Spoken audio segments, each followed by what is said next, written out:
اعلی حضرت مفتی اعظم حجت الاسلام بریلی تجھے سلام۔ السلام علیکم ورحمۃ اللہ تعالی وبرکاتہ۔ مرکز اہل سنت جامعہ رضویہ منظر اسلام کے یوٹیوب چینل ہم سبق درس نظامی میں آپ کا خیر مقدم ہے۔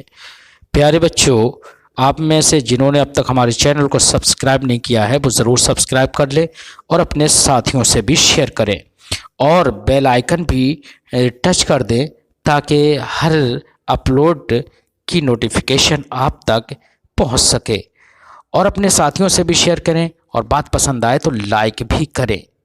اب آپ کو جامعہ رضویہ منظر اسلام کے ایک اہم اور ماہر استاذ حضرت مفتی محمد قمر صاحب آپ حضرات کے روبرو ہوں گے۔ وہ آپ کو تلخیص المفتاح جو بلاغت کی ایک مشہور ترین کتاب ہے وہ پڑھائیں گے۔ آپ حضرات ان سے غور سے سنیں اور اپنی کتاب کو یاد کریں۔ بسم اللہ الرحمن الرحیم ومنها الاستفهام والفاظه والموضوعة له الحمزة وهل وما ومن وأي وكم وكيف وأين وأنا ومتى وأيانا۔ انشاء طلبی کے اقسام کا بیان چل رہا ہے۔ پہلی قسم آپ نے ملاحظہ کی کہ انشاء طلبی میں سے کیا ہے؟ وہ تمنی ہے۔ آج یہاں پر انشاء طلبی کی ایک قسم استفہام کو بیان فرماتے ہیں استفہام کے لیے جو الفاظ وضع کیے گئے ہیں وہ لفظ حمزہ ہے، حل ہے، ما ہے، من ہے، ایون ہے، کم ہے، کیفا ہے، اینا ہے، انا ہے، متا ہے اور ایانا ہے۔ ہر ایک کے کیا کیا فوائد ہیں مصنف علیہ الرحمہ اس کو بالتفصیل بیان فرمائیں گے۔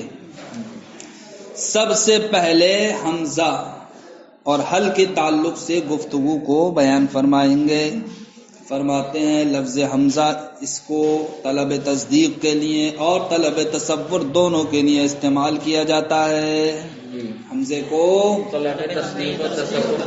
تصدیق سے مراد کیا ہے؟ یعنی کہ طرفین کے درمیان کی جو نسبت ہوتی ہے جس کو نسبت تامہ خبریہ کہتے ہیں، اس نسبت کے بغیر تصدیق کا تصور نہیں ہوتا ہے۔ یا تو اس نسبت کے تعلق سے سوال ہوگا، وہ ہو گئی طلب تصدیق، یا جناب والا طرفین میں سے کسی ایک کے تعلق سے سوال ہوگا تو کوئی ایک طرفین میں سے یعنی کہ محکوم علیہ یا محکوم بھی یا نسبت، تو یہ جناب والا تنہا نسبت یہ کیا ہے؟ تصور کے قبیل سے ہے۔ اس لیے اب اگر کوئی انسان ان میں سے کسی ایک کے تعلق سے سوال کرے گا تو وہ طلب تصور کہلائے گا۔ تو حمزہ جناب والا دونوں ہی چیزوں کے لیے آتا ہے، طلب تصدیق کے لیے بھی آتا ہے اور طلب تصور کے لیے بھی آتا ہے۔ فالحمزۃ لطلب التصدیق، تو حمزہ طلب تصدیق کے لیے آتا ہے۔ جیسے کہ آپ کا قول اقام زید، ان کا زید کھڑا ہے، تو یہاں پر لفظ قامہ یا لفظ زید کے تعلق سے سوال نہیں کرنا ہے، بلکہ ان کے درمیان میں جو نسبت ہے جو ہم نے قیام کی نسبت زید کی جانب کی ہے، آیا کیا وہ نسبت قائم ہے یا نسبت نہیں ہے، یعنی نسبت وہ واقع ہے یا واقع نہیں، اور اس نسبت کو کہا جاتا ہے تصدیق۔ لہذا دیکھو یہاں پر طلب تصدیق کے لیے لفظ حمزہ مفتوحہ آیا۔ وَأَزَيْدٌ قَائِمٌ، تو پہلی والی مثال جملہ فعلیہ کی تھی اور دوسری والی مثال ہی کا کس کی ہے؟ جملہ اسمیہ کی ہے۔ اب التصور یا جناب والا لفظ حمزہ طلب تصور کے لیے آتا ہے، جیسا کہ آپ کا قول الدبس فی الاناء یا معسل، کیا شیرہ ہے برتن میں یا شہد ہے؟ کیا شیرہ ہے برتن میں یا شہد؟ تو دیکھو یہاں پر جناب والا لفظ حمزے کے ذریعے سے کسی ایک چیز کے تعلق سے سوال کیا جا رہا ہے کہ شیرہ ہے یا شہد، یعنی تعیین کے تعلق سے ہے کہ برتن میں کچھ تو ہے یہ معلوم ہے، لیکن ہے کیا وہ شیرہ ہے یا شہد؟ تو دیکھو نفس شیرہ تنہا یہ تصور ہوا یا نہیں، ایسے ہی نفس شہد تنہا یہ کیا ہوا؟ تصور۔ تو دیکھو یہاں پر لفظ حمزہ کے ذریعے سے طلب تصور کو یا حمزے کے ذریعے سے تصور کو طلب کیا گیا۔ ایسے ہی جناب والا فی القابیۃ دبسکم فی الزقی، کیا گھڑے میں تمہارا شیرہ ہے، ام فی الزقی، یا پھر مشک میں، یعنی کہ مشکیزے میں، مشکیزے میں کہہ لیں قائم ہے، مشکیزے میں۔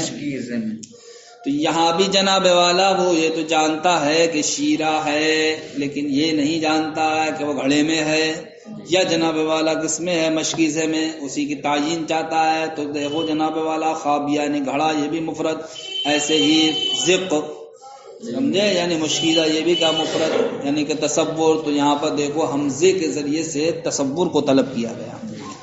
تو حمزہ استفہام یہ جناب والا طلب تصدیق کے لیے بھی آتا ہے اور طلب تصور کے لیے بھی آتا ہے۔ وَلِهَذَا لَمْ يَقْبِهْ أَزَيْدٌ قَامَ، اسی وجہ سے جناب والا قبی نہیں ہے أَزَيْدٌ قَامَ کہ زید کھڑا ہے۔ وَعَمْرًا عَرَفْتَ کہ تو نے عمر کو پہچانا۔ تو یہاں دیکھو جناب والا أَزَيْدٌ قَامَ، یہاں پر درمیان کی نسبت کے تعلق سے سوال نہیں کیا جا رہا ہے، بلکہ اس بات کے بارے میں سوال کیا جا رہا ہے کہ زید کے لیے، زید یعنی کہ فاعل کے لیے فعل ثابت ہے یا نہیں۔ یعنی کھڑا تو پتہ ہے کون ہے، لیکن وہ یہ چاہتا ہے کہ اس کھڑے ہونے میں فاعل کون ہے، فاعل کی تعین چاہتا ہے، صرف کس کیا چاہتا ہے، تنہا فاعل کی تعین چاہتا ہے۔ ایسے ہی عامرن عرفتہ، یہ تو جانتا ہے کہ تم نے کسی کو پہچانا ہے، لیکن وہ پہچاننا واقعی کس پر ہوا ہے، مفعول کی تعین چاہتا ہے، تو تنہا فاعل یہ تصور ہوا یا نہیں، ایسی تنہا مفعول یہ تصور ہوا یا نہیں۔ فرماتے ہیں کہ جب حمزہ طلب تصدیق کے لیے جس طریقے سے آتا ہے، اسی طریقے سے طلب تصور کے لیے بھی آتا ہے۔ جب طلب تصور کے لیے بھی آتا ہے تو زید قامہ میں تعیین فاعل کے تعلق سے سوال کرنا، وعامرن عرفتہ میں تعیین مفعول کے تعلق سے سوال کرنا یہ کبھی نہیں ہوگا۔ کبھی تو اس وقت ہوتا جبکہ صرف اور صرف طلب تصدیق کے لیے آتا۔ والمسئول عنہ بها، اور جناب والا بتاتے ہیں کہ حمزہ مفتوحہ کے ذریعے سے سوال کس کے بارے میں کیا جاتا ہے، اس کے بارے میں کیا جاتا ہے جو حمزہ استفہام سے متصل ہوتا ہے۔ جس کے تعلق سے آپ کو سوال کرنا ہے اس کو حمزہ استفہام سے آپ کیا کر دیجئے، متصل کر دیجئے۔ فعل کے تعلق سے کرنا ہے تو فعل کو حمزہ استفہام کے بعد لے آئیے، فاعل کے تعلق سے کرنا ہے فاعل کو حمزہ استفہام کے بعد لے آئیے، مفعول کے تعلق سے کرنا ہے تو مفعول کو حمزہ استفہام سے متصل لے آئیے۔ فرماتے ہیں والمسئول عنہ بها، اور حمزہ مفتوحہ کے ذریعے سے یا حمزہ استفہام کے ذریعے سے جو سوال کیا جاتا ہے اس کے بارے میں کیا جاتا ہے ہوا ما یلیہا، جو حمزہ مفتوحہ سے متصل ہوتا ہے، جیسے کہ فعل فی اضربت زیدن میں، کیا تو نے زید کو مارا، تو یہاں پر جناب والا فعل کے تعلق سے سوال ہے، اس لیے فعل کو متصل کر دیا حمزے سے۔ والفاعل، اور جناب والا فاعل کے تعلق سے سوال ہوتا ہے، جیسے کہ آپ کہیں انت ضربت زیدن میں، یہاں پر آپ نے فاعل کو کیا کر دیا، متصل کر دیا حمزے سے۔ والمفعولی، اور مفعول کے تعلق سے سوال ہوتا ہے، جیسے کہ ازیدن ضربتا میں، تو آپ نے مفعول کو حمزے کے ساتھ کیا کر دیا، متصل کر دیا۔ غرض یہ کہ جس کے تعلق سے سوال کرنا ہے، جس کے تعلق سے پوچھنا ہے، اس کو حمزے سے متصل لے آئیں۔ بات آپ کی حمزے کی ختم ہو گئی۔ فرماتے ہیں وحل طلب تصدیق، حل صرف و صرف طلب تصدیق کے لیے آتا ہے، طلب تصور کے لیے نہیں آتا ہے۔ اور تصدیق سے میں نے مطلب آپ کو بتا دیا کہ تصدیق سے مراد کیا ہے، طرفین کے درمیان کی نسبت۔ جیسے حل قام زید، کا زید کھڑا ہے، تو یہاں پر جناب والا صرف فعل یا صرف فاعل کے تعلق سے سوال نہیں ہے، بلکہ قیام کی نسبت جو زید کی جانب کی گئی ہے اس نسبت کے تعلق سے سوال ہے، اور وہ نسبت کیا ہے، تصدیق۔ تو پتہ چلا کہ حل یہ کس کے لیے آتا ہے، طلب تصدیق کے لیے۔ وحل عمر قائد، یہ جملہ اسمیہ کی مثال ہو گئی، یہاں بھی درمیان کی نسبت کے تعلق سے سوال کیا گیا ہے۔ بات سمجھ میں آ گئی بھائی؟ حل صرف و صرف طلب تصدیق کے لیے آتا ہے، جیسا کہ حل قام زید، یہ جملہ اسمیہ کی مثال ہو گئی، وحل عمر قائد جملہ حل قام زید جملہ فعلیہ کی مثال ہو گئی، اور حل عمر قائد یہ جملہ اسمیہ کی مثال ہو گئی۔ فرماتے ہیں وَلِهَذَا امْتَنَعَ حل زید قام امام عمر، اسی وجہ سے محال ہو گیا حل زید قام امام عمر کہنا۔ کیوں محال ہو گیا؟ اس لیے کہ ابھی آپ نے جانا کہ حل صرف اور صرف طلب تصدیق کے لیے آتا ہے، طلب تصور کے لیے نہیں۔ اور یہاں پر اس مثال میں جناب والا تعیین فاعل کے تعلق سے سوال ہے کہ آیا زید کھڑا ہے یا امر کھڑا ہے، سمجھ گئے؟ تو تنہا فاعل وہ کیا ہے؟ تصدیق ہے؟ نہیں، تصور ہے۔ لہذا یہاں پر لفظ حل کے ذریعے سے آپ تصور کے تعلق سے سوال کر رہے ہیں، اس لیے یہ کہنا ممنوع ہو گیا، حل زید قام عمرو۔ سمجھ گئے؟ وقبوہا حل زیدن ضربتا، اور قبیح ہے حل زیدن ضربتا کہنا، حل زیدن ضربتا کہنا۔ یہاں پر آپ کو دو باتیں ذہن میں رکھنا ہے، ایک تو یہ کہ حل زیدن ضربتا کہنا قبیح کیوں ہے، دوسرا یہ کہ یہاں پر ممنوع کیوں نہیں کہا، ممنوع کیوں نہیں کہا۔ تو سنو میرے بھائیوں، یہاں پر دیکھو ہم نے کیا کر دیا، مفعول کو مقدم کر دیا ہے فعل پر۔ تو نفس فعل سے مفعول کو مقدم کرنا یہ اس بات کو چاہتا ہے کہ آپ کو تصدیق حاصل ہو چکی ہے، یعنی مفعول کو مقدم کرنا یہ اس بات کو بتاتا ہے کہ تصدیق تو آپ کو حاصل ہو چکی ہے۔ اب تعین مفعول کے تعلق سے آپ سوال کر رہے ہیں، کائے کے تعلق سے، لہذا آپ نے مفعول کو فوراً مقدم کر دیا، تصدیق تو آپ کو حاصل ہے، تعین مفعول چاہیے آپ کو، ٹھیک؟ تو آپ نے مفعول کو مقدم کر دیا اور کہہ دیا حل زیدن ضربتا۔ اب بتاؤ تعین مفعول، صرف مفعول یہ کیا ہے، تصدیق ہے یا تصور؟ تو اب دیکھو لفظ حل کو تصور کے لیے استعمال کیا گیا نہیں کیا گیا؟ لہذا لفظ حل کا تصور کے لیے استعمال ہوتا نہیں ہے، اور آپ یہاں کر رہے ہیں، ٹھیک؟ تو کبھی اس لیے ہے کہ جناب والا یہاں پر جو آپ نے مفعول کو مقدم کر دیا ہے تو اس مقدم کرنے کی وجہ یہ ہوگی کہ تصدیق آپ کو حاصل ہے اور تعین مفعول کے تعلق سے آپ سوال کر رہے ہیں۔ لیکن جناب والا اس کے علاوہ اور بھی احتمال ہیں تعویل کے، ایک یہی نہیں ہے کہ صاحب مفعول کو مقدم کر دیا اس لیے کہ صاحب تصدیق آپ کو حاصل ہو چکی ہے اور تعین مفعول کے تعلق سے سوال کر رہے ہیں۔ اس کے علاوہ اور بھی احتمال ہو سکتے ہیں، ہو سکتا ہے یہاں پر فعل کیا ہو، اس کا مقدر ہو اور اسی فعل مقدر کا یہ مفعول ہو، یا اور اس کے علاوہ دیگر احتمال نکل سکتے ہیں، لیکن جو بھی آپ احتمال نکالو گے سمجھے تو اس میں کوئی نہ کوئی خامی، کوئی نہ کوئی کمی نکل کے آئے گی۔ تو اب اس کے علاوہ دوسرے بھی احتمال کی یہاں پر گنجائش ہے، اس لیے حل زیدن ضربتا کہنا یہ ممتنع نہیں ٹھہرے گا۔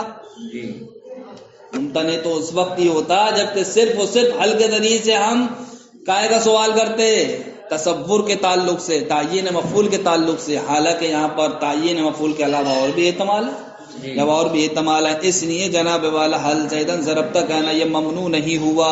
لیکن جو بھی آپ احتمال نکالیں گے اس میں کوئی نہ کوئی خامی ہوگی، اس لیے جناب والا حل زیدن ضربتا کہنا قبیح ہو گیا۔ کیا ہو گیا؟ قبیح ہو گیا۔ بات سمجھ میں آ گئی بھائی؟ وقبوها حل زیدن ضربتا لأن التقدیم، اس لیے کہ تقدیم یستدعی یہ چاہتی ہے حصول التصدیق، تصدیق کے حصول کو بنفس الفعل، نفس فعل سے، یعنی نفس فعل سے کسی چیز کو مقدم کر دینا یہ اس بات کو چاہتا ہے کہ تصدیق آپ کو حاصل ہو چکی ہے، اب تو جس کو مقدم کیا اس کے تعین کے تعلق سے آپ سوال کر رہے ہیں۔ دون حل زیدن ضربتہ، لیکن جناب والا حل زیدن ضربتہ کہنا یہ کبھی نہیں ہے۔ کیوں کبھی نہیں ہے؟ اس لیے کبھی نہیں ہے کہ ہم نے دیکھا ضربتہ کے ساتھ ضمیر ہے، تو ضربتہ ضمیر میں عمل کرنے سے، زید میں عمل کرنے سے بے نیاز ہو گیا یا نہیں ہو گیا؟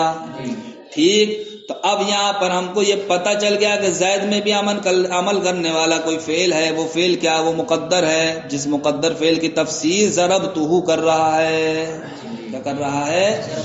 لہذا جناب والا اب حل زیدن ضربتہ کا مطلب ہوا حل ضربتا زیدن، تو اب یہاں پر تعین مفعول کے تعلق سے سوال نہیں ہے بلکہ تصدیق کے تعلق سے سوال ہے، اور حل طلب تصدیق ہی کے لیے آتا ہے، اس لیے حل زیدن ضربتہ میں گنجائش ہے۔ کیوں گنجائش ہے؟ لجواز، اس بات کے جائز ہونے کی وجہ سے، تقدیر المفسر کے مفسر کو مقدر مان لیا جائے قبل زیدن، زید سے پہلے۔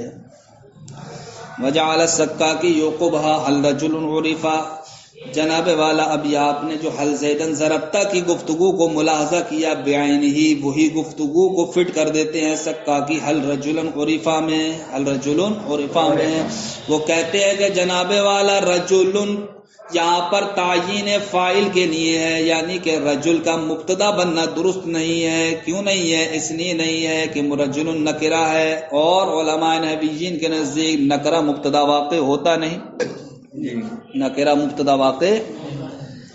تو اب رجل کے تعلق سے جب مبتدا ہونے کی نفی ہو گئی تو اب یہ تعین فاعل ہی کے اعتبار سے متعین ہو گیا، سمجھ گئے؟ تو اب یہاں یہ کہا جائے گا کہ رجل عرفا کا فاعل ہے اور اس کو مقدم کر دیا گیا ہے، تو اب اس کو مقدم کرنا تعیین فاعل کے تعلق سے ہوگا، ٹھیک؟ اور تعیین فاعل یعنی کہ یہ کیا ہے، مفرد ہونے کی وجہ سے تصور ہے، تو اب لفظ حل کو جناب والا آپ تصور کے لیے استعمال کر رہے ہیں، لفظ حل کو تصور کے لیے استعمال، لیکن جناب والا یہاں پر اور بھی دوسری تعویلیں ہو سکتی ہیں، سمجھ گئے؟ یعنی کہ تعیین فاعل کے علاوہ اور بھی دیگر یہاں پر تعویل ہو سکتی ہیں، ان احتمال کے پیش نظر ہو سکتا ہے کہ رجل کو مقدم کیا گیا ہو، اس لیے جناب والا سکاکی کہتے ہیں کہ ہر رجل عرفا بھی حل زیدن ضربتا کی طرح کیا ہے، قبیح ہے، کیا ہے، قبیح ہے۔ تو اب جناب والا جب سکاکی نے ہر رجل عرفا کو قبیح کے قبیل سے ٹھہرا دیا تو اب ان پر ایک اعتراض وارد ہوتا ہے، چلو صاحب رجل میں تو آپ مبتدا کا احتمال ختم کر دیا آپ نے نکرہ ہونے کی وجہ سے، تو اب آپ پر لازم یہ آتا ہے کہ حل زید عرفا کہنا یہ صحیح ہو، حل زید عرفا کہنا یہ قبیح نہ ہو، یہ صحیح ہو، کیوں؟ اس لیے کہ زید کے تعلق سے یہاں پر اب آپ یہ نہیں کہہ سکتے کہ یہ مبتدا نہیں بن سکتا، اس لیے کہ زید تو معرفہ ہے، جب معرفہ ہے تو یہ مبتدا بن سکتا ہے، جب مبتدا بن سکتا ہے تو اب حل زید عرفا کہنا یہ صحیح ہونا چاہیے۔ ارے رجل میں تو یہ تھا کہ صاحب مبتدا نہیں بن سکتا، یہ اب صرف اور صرف ایک ہی احتمال رہ گیا تعیین فاعل کا، لیکن زیدن کے اندر تھوڑی احتمال ختم ہو رہا ہے مبتدا ہونے کا، جب زیدن کے اندر مبتدا ہونے کا احتمال ختم نہیں ہو رہا تو حل زیدن عرفا آپ کے قول کے مطابق صحیح ہونا چاہیے، قبیح نہیں ہونا چاہیے، حالانکہ علماء نحویین کے نزدیک حل زیدن عرفا کہنا بھی قبیح ہے، حل زیدن عرفا کہنا بھی قبیح ہے۔ اب بعض لوگ سکاکی کی جانب سے جواب دیتے ہیں، کیا جواب دیتے ہیں؟ کہتے ہیں جناب والا حل رجل عرفا اور حل زید عرفا قبیح کیوں ہے؟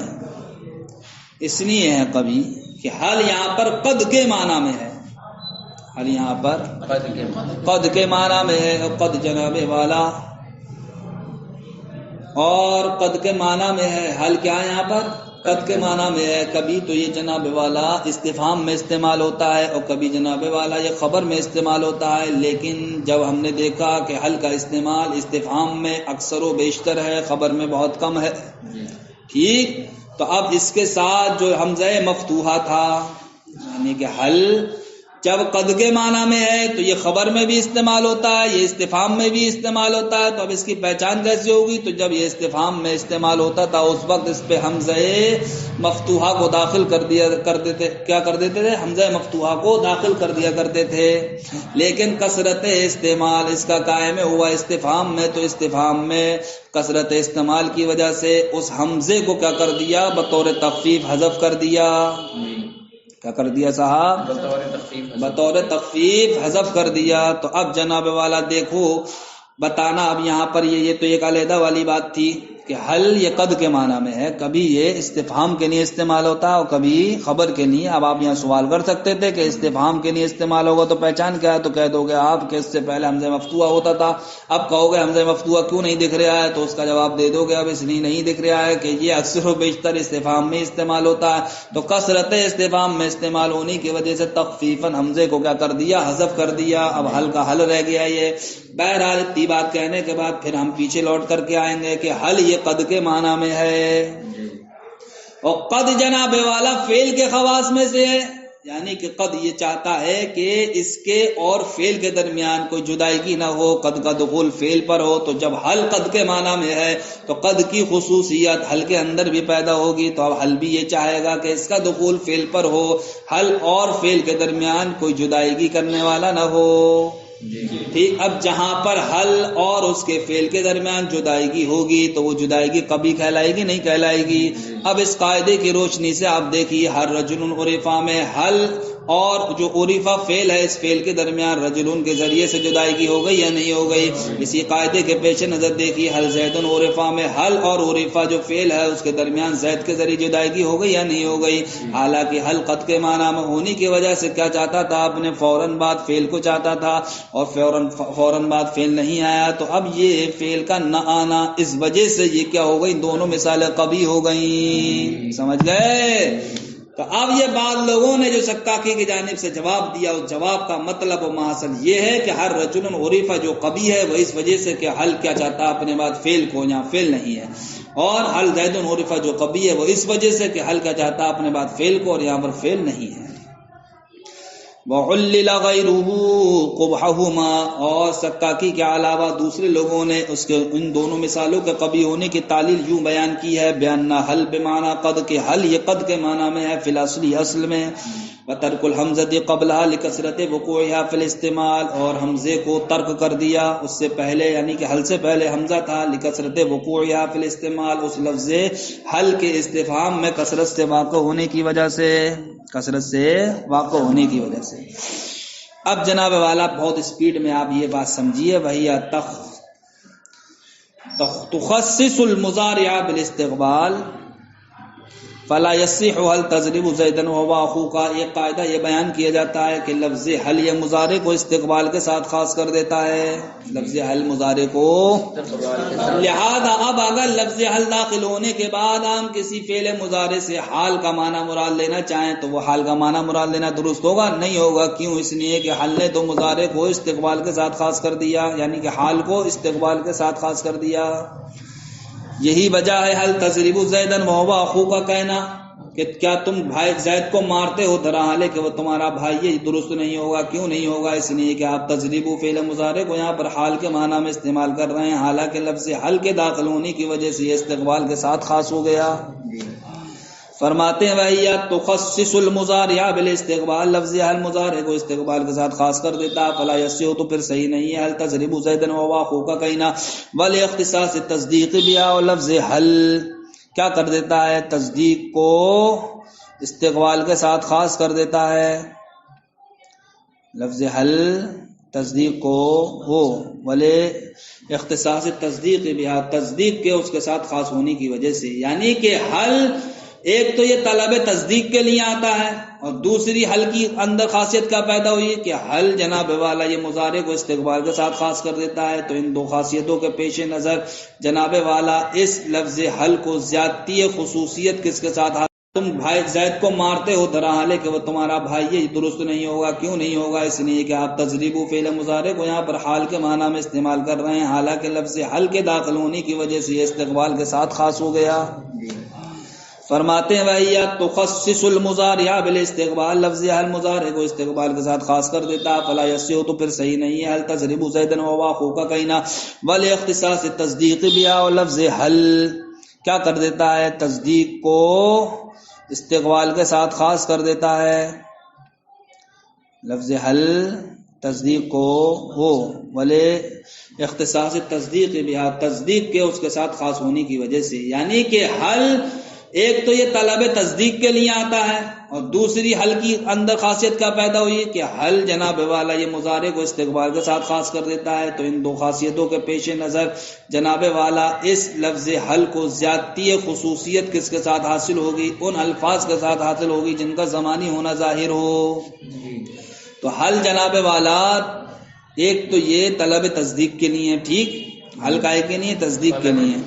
تو تصدیق کیسے حاصل ہوتی ہے؟ اس جملے سے کہ جس میں نفی یا اثبات ہو، اور نفی و اثبات یہ معانی اور احداث پر دلالت کرتے ہیں، کائے پر؟ معانی اور احداث پر، اور معانی اور احداث یہ جناب والا فعل میں پائے جاتے ہیں۔ تو حل کا طلب تصدیق کے لیے ہونا یہ اس بات کو چاہتا ہے کہ حل کا تعلق کس سے ہو؟ فعل سے ہو۔ اور دوسری بات حل کے اندر کیا پیدا ہوئی کہ حل مضارع کو استقبال کے ساتھ خاص کر دیتا ہے، تو مضارع بھی کیا ہے؟ زمانہ ہے، مستقبل بھی کیا ہے؟ زمانہ ہے، لہذا اس اعتبار سے بھی اس کے مناسب کیا ہوا کہ اس کا تعلق ان الفاظ سے ہو زیادہ تر جن کا زمانی ہونا کیا ہو؟ ظاہر ہو۔ فرماتے ہیں ولی اختصاص تصدیق بہا، تصدیق کے حل کے ساتھ خاص ہونے کی وجہ سے، و تخصیصها، اور لفظ حل کے مضارع کو استقبال کے ساتھ خاص کرنے کی وجہ سے، کان لہا مزید و اختصاص بما کونہ زمانیا اظہر، جو لفظ حل کے لیے ذاتی خصوصیت ان کلمات کے ساتھ حاصل ہوگی جن کا زمانی ہونا کیا ہو؟ زیادہ ظاہر ہو، جیسے کہ فعل۔ سمجھ گئے؟ وَلِهَذَا فَهَلْ أَنْتُمْ شَاكِرُونَ، فرماتے ہیں اسی وجہ سے فَهَلْ أَنْتُمْ شَاكِرُونَ یہ طلب شکر پر زیادہ دلالت کرنے والا ہے. کائے سے؟ فَهَلْ تَشْكُرُونَ سے، اور فَهَلْ أَنْتُمْ تَشْكُرُونَ سے، اور أَفَأَنْتُمْ شَاكِرُونَ سے. سمجھ گئے بھائی؟ اب تمہیں میں یہ سمجھانا کہ فَهَلْ أَنْتُمْ شَاكِرُونَ یہ طلب شکر پر کیسے زیادہ دلالت کرنے والا ہے، کس کے مقابل؟ فَهَلْ تَشْكُرُونَ کے، فَهَلْ أَنْتُمْ تَشْكُرُونَ کے، اور أَفَأَنْتُمْ شَاكِرُونَ سے. یعنی کہ اگر أَفَأَنْتُمْ شَاكِرُونَ آپ لائیں تو یہ طلب شکر پر اتنی دلالت نہیں کرے گا جتنا فَهَلْ أَنْتُمْ شَاكِرُونَ کرے گا. فَهَلْ أَنْتُمْ تَشْكُرُونَ لے کر کے آئیں تب بھی وہ پھیکا رہ جائے گا، فَهَلْ تَشْكُرُونَ لے کر کے آئیں تب بھی وہ پھیکا رہ جائے گا. کیسے؟ فَهَلْ أَنْتُمْ شَاكِرُونَ سے تو جتنا فَهَلْ أَنْتُمْ شَاكِرُونَ طلب شکر پر زیادہ دلالت کرے گا، اتنا نہ فَهَلْ تَشْكُرُونَ کرے گا، نہ فَهَلْ أَنْتُمْ تَشْكُرُونَ کرے گا، نہ فَأَنْتُمْ شَاكِرُونَ کرے گا. کیوں جناب والا؟ اس کے لیے آپ ذہن میں یہ قاعدہ رکھیے کہ استفہام جناب والا یا تو حل کے ذریعے سے ہوگا یا پھر حمزہ استفہام کے ذریعے سے ہوگا. پھر ان میں سے ہر ایک کا دخول یا تو جملہ اسمیہ پر ہوگا یا جملہ فعلیہ پر ہوگا. پھر ان میں سے ہر ایک کا جملے کا دوسرا جز یا تو اسمیہ ہوگا یا فعلیہ ہوگا. یہ 6 صورتیں نکل کے آئیں گی. ان 6 صورتوں میں سب سے زیادہ دلالت کرنے والی چیز جو ہوتی ہے وہ یہ صورت ہے کہ استفہام کے لیے لفظ حل کو استعمال کیا جائے اور اس کا دخول جملہ اسمیہ پر ہو، اور اس کی خبر بھی کیا ہونا چاہیے؟ اسمیہ ہونا چاہیے. سمجھ گئے؟ کتنی صورتیں نکلیں گی؟ 6. استفہام یا تو حل کے ذریعے سے ہوگا یا حمزے کے ذریعے سے. ٹھیک. پھر ان میں سے ہر ایک کا دخول یا تو جملہ اسمیہ پر ہوگا یا جملہ فعلیہ پر ہوگا. پھر ہر ایک جملے میں دوسرا جز یا تو خبریہ ہوگا یا اسمیہ ہوگا. تو اب ان تمام 6 صورتوں میں سے جو زیادتی کے ساتھ دلالت کرتا ہے کائے پر، یعنی کہ زمانہ بھی اس کے اندر پایا جاتا ہو، ثبوت بھی اس کے اندر پایا جاتا ہو، تو وہ کیا ہے؟ وہ ہے کہ جہاں پر ہم لفظ حل کو استعمال کریں استفہام کے لیے اور اس کا دخول جملہ اسمیہ پر ہو اور اس کا دوسرا جز کیا ہو؟ اسمیہ ہو. کیوں جناب والا؟ اس لیے کہ آپ نے حل کو جانا کہ حل یہ کائے کا معنی میں یا قد کے معنی میں ہے. سمجھ گئے؟ اور قد یہ فعل کے خواص میں سے ہے، لہذا اب حل کو قد کے معنی میں ہونے کی وجہ سے فعل سے زیادہ خصوصیت حاصل ہو گئی یا نہیں ہو گئی؟ تو فعل سے خصوصیت حاصل ہونے کی بنیاد پر حل کے اندر کیا زمانے کا معنی پا لیا گیا؟